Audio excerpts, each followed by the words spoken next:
이번 시간에는 C21 갈릴레오, 데카르트, 케플러 앤 뉴턴에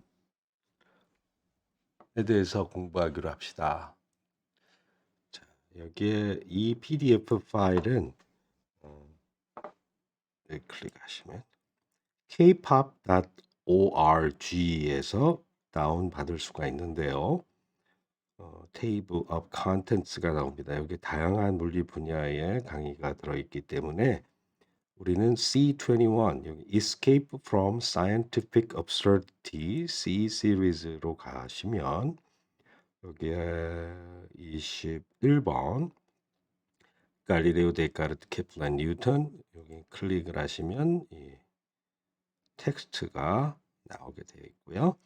이 강의가 완료되면 유튜브에 올릴 것이기 때문에 이 버튼을 클릭하시게 되면 유튜브로 가서 볼 수가 있습니다.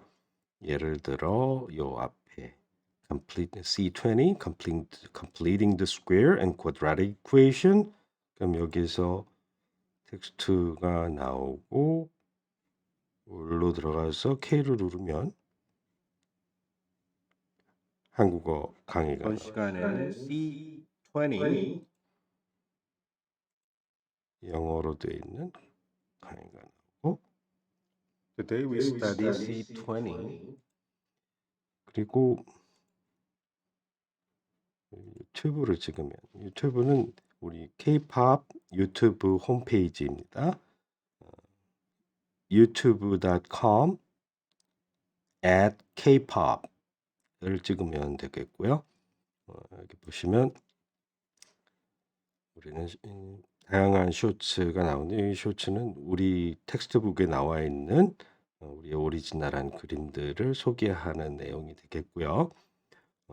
재생 목록 플레이리스트를 누르면 우리 다양한 내용들이 다 들어가 있습니다.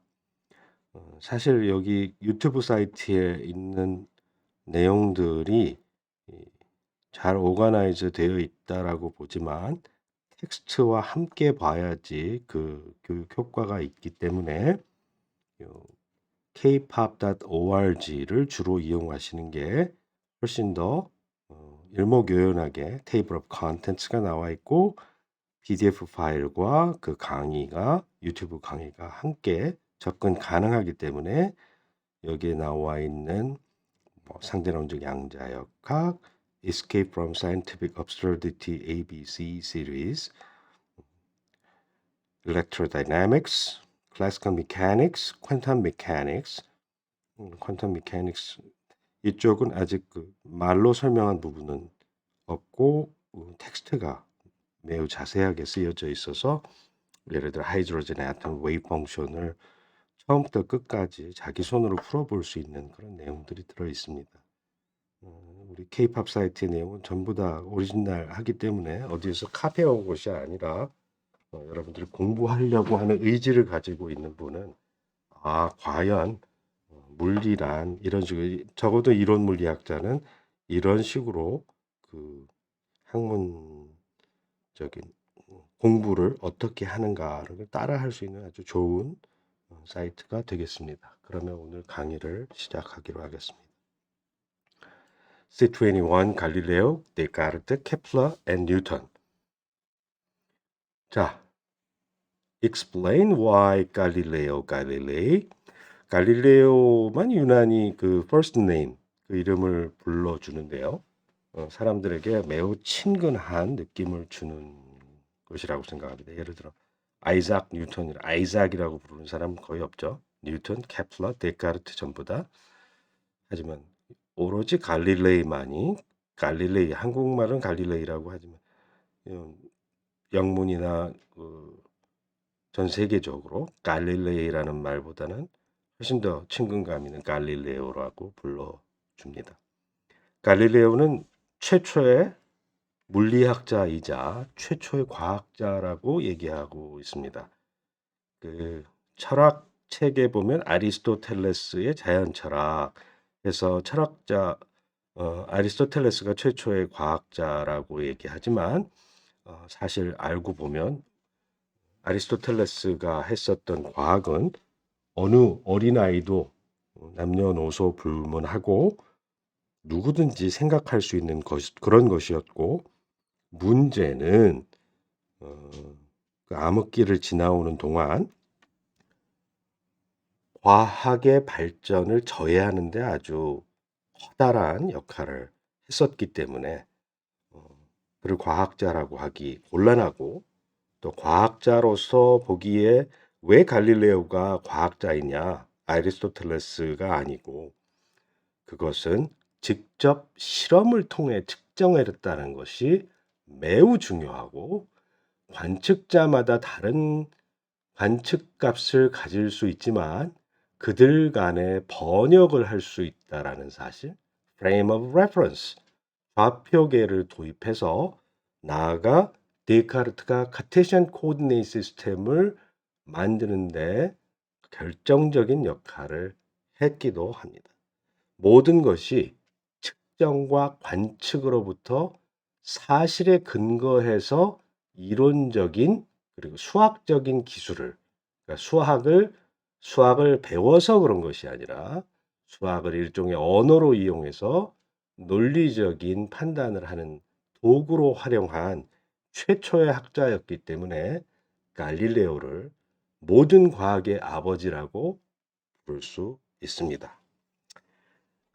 Galileo is the father of science as well as of physics because he first introduced a systematic quantitative approach. quantitative. 두루뭉술하게 멋진 말로 바다 바른 말로 얘기한 것이 아니라 정량적으로 측정을 통해 했다라는 거고요. Natural phenomena에 대해서. This contrasts with the Aristotelian style natural philosophy based on verbal and qualitative description of natural phenomena in a combination of a hasty generalization, 성급한 일반화의 오류, 그리고 그들의 권위에 의해서 수많은 그 학자들의 발견을 무시하게 되고 그것이 이제 종교와 연결이 돼서 너무나도 오랫동안 과학의 발전이 저해되어 왔다라는 점을 우리는 명심해야 합니다. Natural philosophy has been decoupled from actual phenomena and developed imaginary theories based on their preference for the first principle without being supported by observed facts.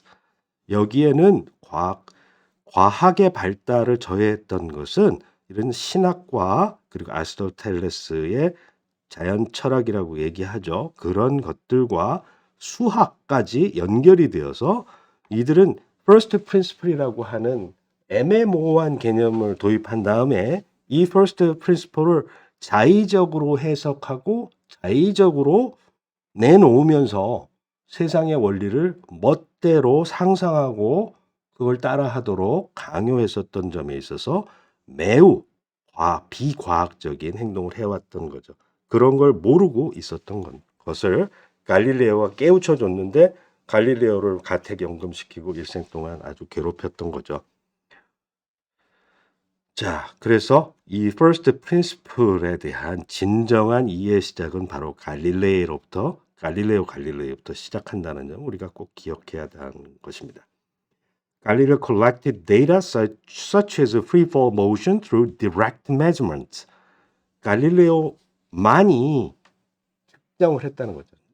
어느 어린아이도 나뭇잎이 떨어지고 새털이 떨어지고 할 때 돌덩이보다 느리게 떨어지는 거를 아리스토텔레스만큼 다 알고 있었는데 아리스토텔레스는 성급한 일반화의 오류를 범하고 그리고 그의 추종자들은 아무런 실험도 하지 않고 그의 말만 믿었는데 그의 말은 어린아이의 말과 동일하다라고 하는 것을 깨닫지 못하고 실제 실험에서 보여주는데도 그것을 믿지 못했다는 것은 정말 놀라운 일이 되겠죠. 사람이 얼마나 편견을 가지면 그 편견을 바꾸기 힘들다는 그 예를 보여주고 있습니다. Galileo first employed mathematics as a proper language describing physics phenomena quantitatively. 자, 피타고라스 학파들이 음악과 연계를 해서 그들의 first principle에 대한 추구가 신과 연결되는 데 아주 성급한 일반어의 극치를 보여주는 데 비해서 갈릴레오는 그런 수학을 이용해서 수학에서 갑자기 무엇으로 뛰어넘은 신학이나 이런 것을 뛰어넘은 것이 아니라 그냥 수학이라는 걸 하나의 언어로 활용하고 두루뭉술하게 표현하지 않고 구체적으로 정량적으로 설명하는 데 물리적인 현상을 측정을 통해 정량적으로 설명하는 물리 이론을 first physical theory를 만드는 장본인이 되겠습니다. 뉴턴의 제1법칙으로 알려지는 law of inertia, 관성의 법칙은 바로 갈릴레오가 발견한 것이고요. Galileo introduced the reference frame to describe motion quantitatively and collect data objectively. 좌표계를 동원해서 사람마다 측정량이 다를 수 있고 예를 들어 상대 속도와 같은 개념, 그걸 갈릴레이안 트랜스포메이션이라고 하죠. 배를 타고 가는데 두 배가 있는데 다른 배가 내가 탄 배에 비해서 운동을 하는데 사실 알고 보면 나는 정지해 있고 그 배가 움직이는지 그 배가 정지해 있고 내가 그 반대 방향으로 움직이는지 구별할 수 있는 방법은 없다라고 하는 사실. 그런 갈릴레안 렐러티비티 그것이 오랜 시간이 지나서 아인슈타인의 렐러티비티로 완성되는 그 기초를 마련한 사람이라고 얘기할 수 있죠. Galilean transformation is the coordinate transformation between two inertial reference frame independent observers. 서로 독립적인 좌표계에서 세상을 바라봤을 때 특히 inertial reference frame에서는 항상 law of inertia가 유지된다. 관성의 법칙이 만족된다는 사실을 알았어요. Galileo improved the magnification of the telescope. 갈릴레오는 텔레스코프 망원경을 발명하진 않았어요. 하지만 그때 3배의 배율이었던 것을 렌즈를 열심히 잘 깎아서 그만의 기술로 배율을 20배로 확대하니까 7배가량 늘어나겠죠. 3, 7이 20에. 그렇게 해서 정밀하게 관측을 할 수 있어서 목성의 위성을 본다든지 태양의 흑점을 관측했다든지 다양한 사실적인 측정을 해냈다라는 게 매우 중요합니다. Confirmed the heliocentric system of Nicolaus Copernicus by observations. 코페르니쿠스는 관측을 직접 정밀하게 했던 사람은 아니고 코페르니쿠스가 제안한 것은 그 과거에 프톨레마이오스의 그 이론에 기반한 측정 결과들을 환산해 보니까 좌표의 원점을 지구로 잡는 것보다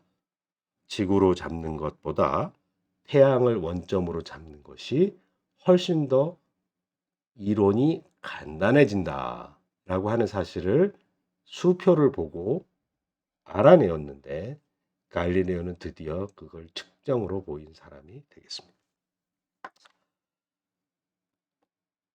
2번 who developed the concept of relative motion for the first time. 자, 상대 운동에 대해서 처음으로 이야기한 사람은 바로 갈릴레오 갈릴레이다. Is the first one who introduced the concept of relative motion. It is a straightforward consequence once we define the origin of a coordinate system at which the person who makes an observation is placed. 관측한 사람이 원점에 있다라고 그럼 그 주관적인 내용이 되는 거고 그럼 관측자가 여럿일 때 그들 간에 측정된 값이 서로 다른 게 consistent하게 환산할 수 있다라는 그 reference frame과의 상관관계를 생각하게 되었고 그러한 상대 속도의 개념이 바로 갈릴레안 relativity에 녹아져 있다. 그런 결과적으로 100 years later, Albert Einstein generalized Galilean relativity to establish the special theory of relativity and the general theory of relativity. 갈릴레이에서 시작된 그 관측자, 상대적인 운동에 관한 개념이 결국 아인슈타인에 의해서 특수 상대성 이론과 일반 상대성 이론으로 완성되게 되었습니다. What is the equation of motion describing Galileo's law of inertia? 자, Galileo's law of inertia.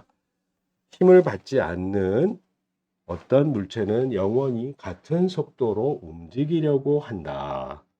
같은 속도로 움직이니까 속도가 x-인데 이것의 시간에 대한 변화율이 없다. 그런 것은 double time derivative 가속도는 0이다라는 equation of motion하고 동일하고 Newton's laws of motion으로 생각하면 어떤 물체에 작용하는 net force가 항상 mx 더블 닷인데 힘이 없다면 가속도가 없다라는 말과 동치이다. What is the equation of motion describing Galileo's law of fall? 자, 등가속도 운동을 하는 것을 가벼운 물체건 물론 공기의 저항에 의해서 새의 깃털이 곧바로 떨어지지 않고 느리게 떨어지고 돌덩어리가 빨리 떨어지는 것은 누구든지 알지만 무거운 돌과 가벼운 돌을 같이 떨어뜨렸을 때 공기의 마찰을 무시할 정도의 상황이 된다라고 한다면 예를 들어 피사의 사탑에서 떨어뜨렸을 때 그들은 동일한 가속도로 등가속도 운동을 하게 된다는 사실을 실험적으로 밝혀내게 되겠죠.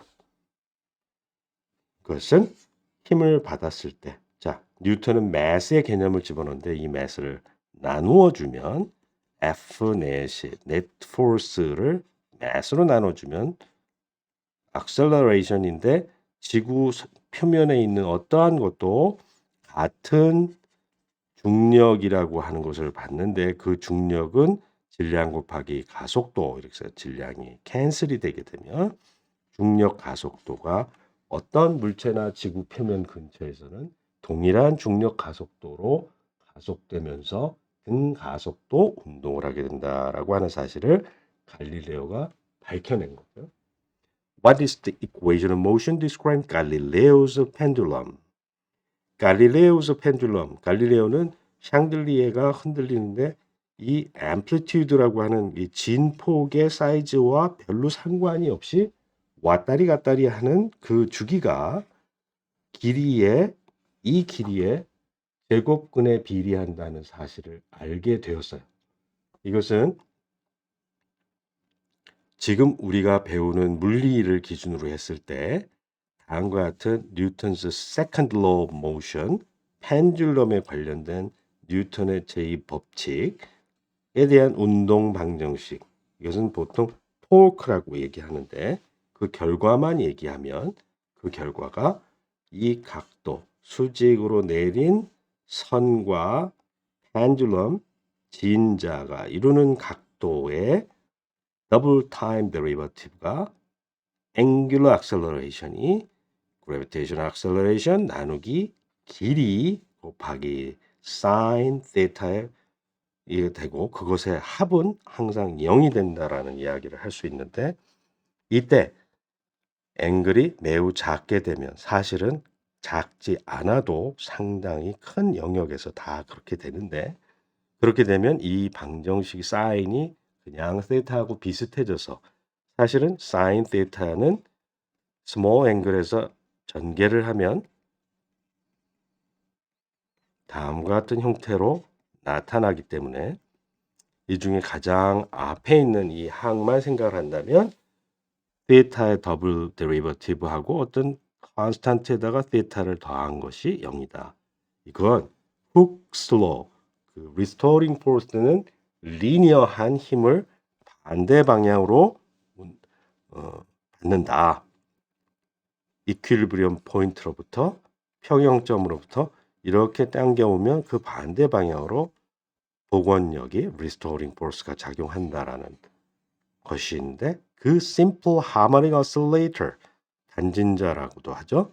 스프링 마스 시스템의 oscillation과 그 pendulum의 oscillation이 mathematically 같은 스트럭처를 갖는다는 것을 우리가 알 수가 있는데 이것은 결국 후크스 로에 의거한 뉴턴's second law of motion의 결과이고 이 방정식은 갈릴레오가 직접 얻어내지 못했지만 정확한 피리어드가 다음과 같은 형태를 갖고 있다라는 점을 크리스찬 호이겐스가 얻어내게 됩니다.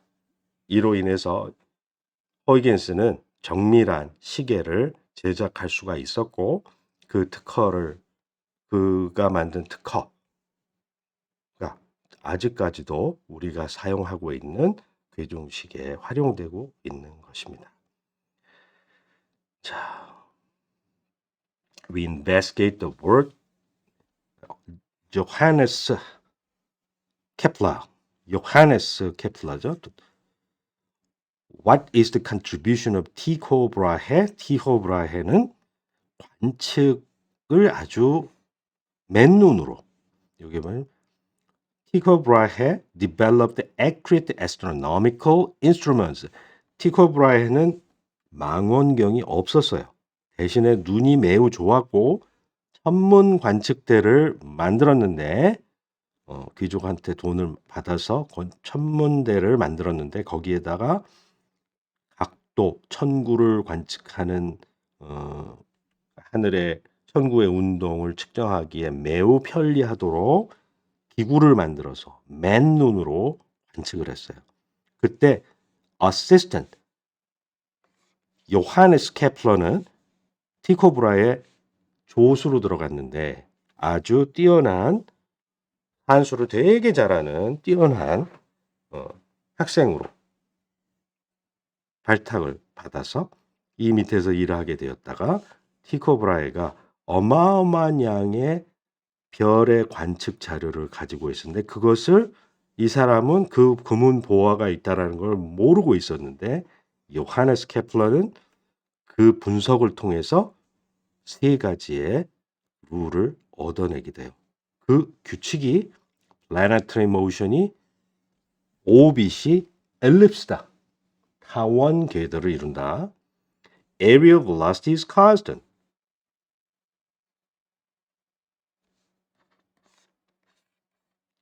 어떤 플래닛이 즉 태양과 같은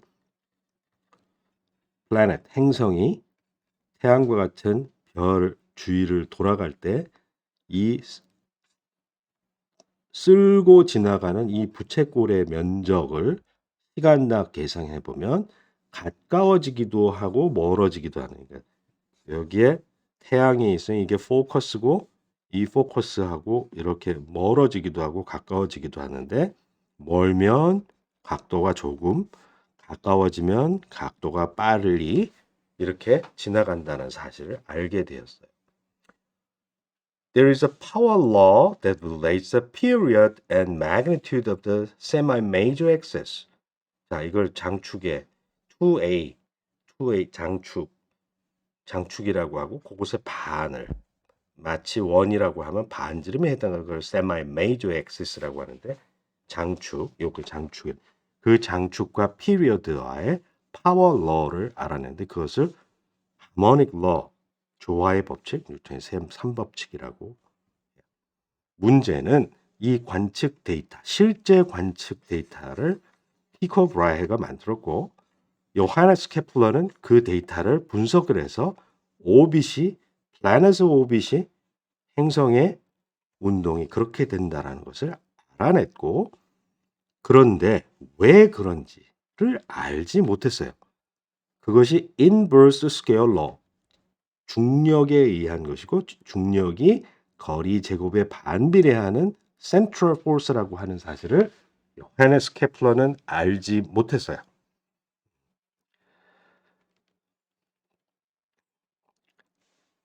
다음, René Descartes is generally regarded as the founder of the philosophy because 그런데 우리에게는 르네 데카르트는 카테시안 코디네이트 시스템을 밝혀낸 것.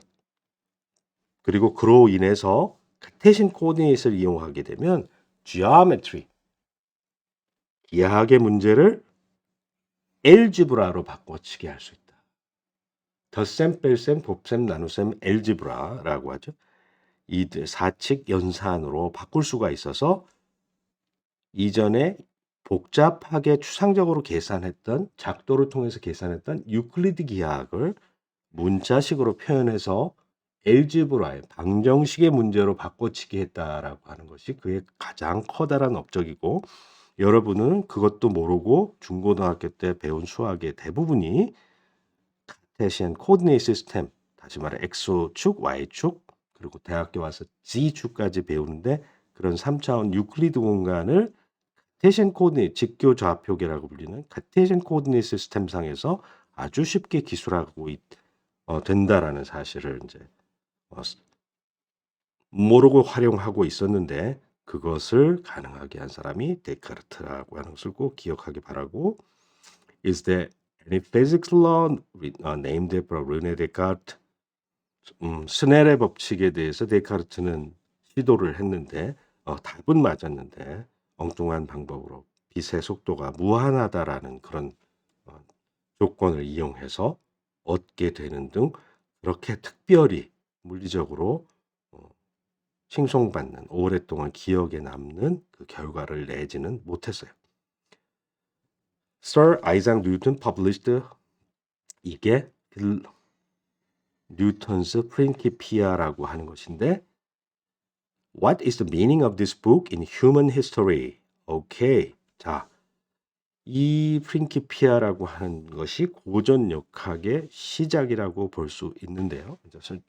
고전 역학의 집대성이라고 볼 수가 있는데 이 코페르니쿠스의 헬리오센트릭 모델이 나왔는데 그것을 케플러의 법칙을 통해 갈릴레오가 그 observation 눈으로 보고 그리고 티코 브라헤는 관측을 했는데 티코 브라헤가 그것을 해석하지 못했던 것을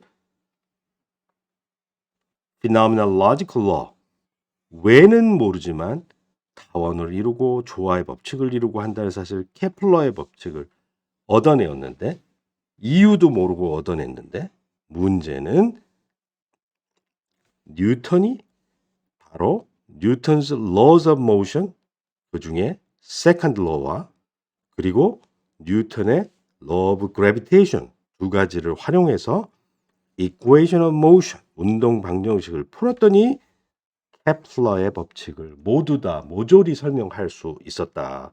케플러는 왜 그런지 모르고 세계의 현상론적인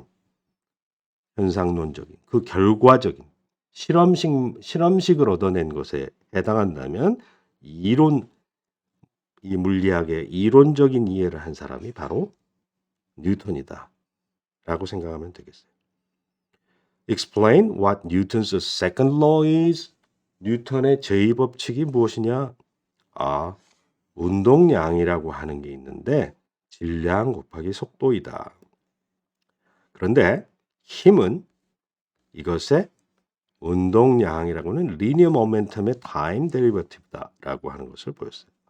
자, 그것이 타임 데리버티브 이 뉴턴 역학에서는 마스가 시간에 따라 바뀌지 않아요. 물론 아인슈타인의 렐러티비티에서는 시간에 따라 바뀔 수가 있지만 그렇지 않다라고 한다면 리니어 모멘텀의 타임 데리버티브를 하면 가속도로 바뀌고 질량은 그대로 있을 것이기 때문에 질량 곱하기 가속도가 net force 어떤 입자에 작용한 힘이 된다라고 하는 것이 되겠고 이를 통해서 가속도를 힘을 알고 질량을 알면 결정할 수 있다라는 것을 얻어냈어요.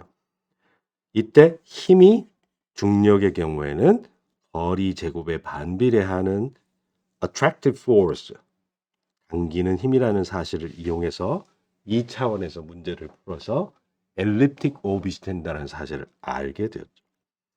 Explain what Newton's third law is. 제3법칙은 어떤 두 개의 물체가 힘을 서로 주고받을 때 1과 2가 서로 주고받는 힘이 크기는 같고 방향이 반대이다. 여기서 화살표란 2번이 1번에게 주는 힘, 1번이 2번에게 주는 힘. 그래서 결국 두 개를 더하면 F1이 2에게 주는 힘과 2가 1에게 주는 힘은 항상 더하면 0이 되는 덧셈의 역원이다라고 하는 것을 알게 돼요. 자, 이런 걸 수학에서 가르쳐 주나요? 물론 덧셈의 역원이라는 것은 수학에서 가르쳐 주죠. 왜 그런가? 그런 자연 현상에서 그런 것이 무엇이 있는가? 그냥 단지 수학은 숫자를 해서 말 장난을 할 뿐이에요. 수를 갖고 하면 그렇게 된다는 건데 자연 현상에서 그런 일이 일어난다는 것은 수학은 언어에 불과한 것이기 때문에 수학은 아무것도 가르쳐 주지 못해요. 수학은 측정과 전혀 상관없는 논리 그 자체일 뿐이기 때문에. 자, 그렇다면 이 1과 2가 같다라고 친다면 그런 무슨 일이 벌어지냐? 1이 1에게 한 힘과 1이 1에게 다시 말해 자기 자신한테 한 것이 2배가 되는데 이걸 합치면 똑같은 것을 합쳤으니까 어떤 물체가 자신에게 작용하는 힘의 2배는 0이다. 그러면 2배가 0이어도 그냥도 0이다. 어떤 물체는 자기 자신에게 힘을 작용할 수가 없다라는 놀라운 결론이 뉴턴스 third law 안에 숨어 있다라고 하는 거예요. 자, 그리고 이것들이 이 두 개의 물체, 예를 들어 두 개의 물체가 그 이외의 다른 물체에 의해서 힘을 받게 된다면 이들의 힘의 합이 네트 포스가 되는 것이고 이들만의 인터랙션, 예를 들어 지구와 태양 간의 힘이 중력에 의해서 주고받아진다면 이들의 힘의 합은 0이 되어버리기 때문에 그 전체의 힘의 합이 0이 되면 전체 시스템의 토탈 리니어 모멘텀은 바뀌지 않고 그래서 센터 오브 마스는 움직이지 않는다라고 결론을 내릴 수가 있습니다. 오늘은 이것으로 마치겠습니다. 수고하셨습니다. 감사합니다.